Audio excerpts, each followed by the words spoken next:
कहानी lyrics Hindi presented Akbar और तानसेन।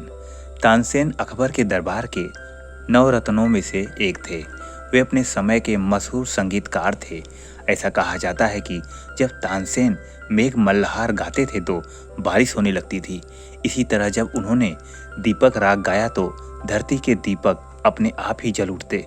एक दिन अकबर ने तानसेन से कहा, मैं तो उस संगीतकार का संगीत सुनना चाहता हूँ जिसने तुम्हें संगीत सिखाया है। इस पर तानसेन ने कहा, महाराज, मेरे गुरु तो स्वामी हरिदास हैं। वे तो आपके दरबार में आएंगे नहीं, क्योंकि मेरी तरह वे आपकी नौकरी में नहीं हैं। वह जंगल में एक झोपड़ी में रहते हैं। जब उन्हें अच्छा महसूस होता है तो वो गाना गाते हैं, और जब अच्छा महसूस नहीं होता है तो नहीं गाते हैं। बादशाह अकबर ने कहा कि अगर वे यहाँ नहीं आ सकेंगे तो हम उनकी झलक देखना चाहेंगे। जब वे हरिदास जी की झोपड़ी में पहुंचे तो उन्होंने देखा कि वह झोपड़ी के बाहर चुपचाप बैठे हैं और उनका वाद्य यंत्र पास में रखा है।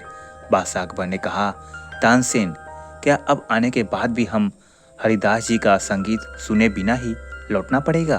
तानसेन ने कहा, मैं कोशिश करूंगा, थोड़ी प्रतीक्षा कीजिए। तानसेन ने गाना शुरू किया।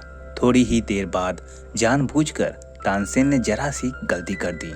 इस पर उनके गुरु हरिदास ने तत्काल टोका और कहा कि तानसेन, इस तरह मत गाओ। और इतना कहकर रवि हरिदास ने खुद ही गाना शुरू कर दिया। उनके गायन में जो गजब का जादू था। बादशाह अकबर तो हरिदास के संगीत में पूरी तरह खो गए थे। उनकी एकाग्रता तभी टूटी जब हरिदास जी ने गाना बंद कर दिया। इसके बाद अकबर महल के लिए रवाना हो गए, लेकिन हरिदास जी का संगीत उनके कानों में गूंज रहा था। रात को अकबर ने तानसेन से कहा, तुम वाकई में बहुत ही सुंदर गाते हो। तुम वास्तव में भारत के सबसे महान गायक हो, लेकिन फिर भी तुम्हारा संगीत उस ऊंचाई को हासिल नहीं कर पाता जो कि हरिदास जी का संगीत कर पाता है।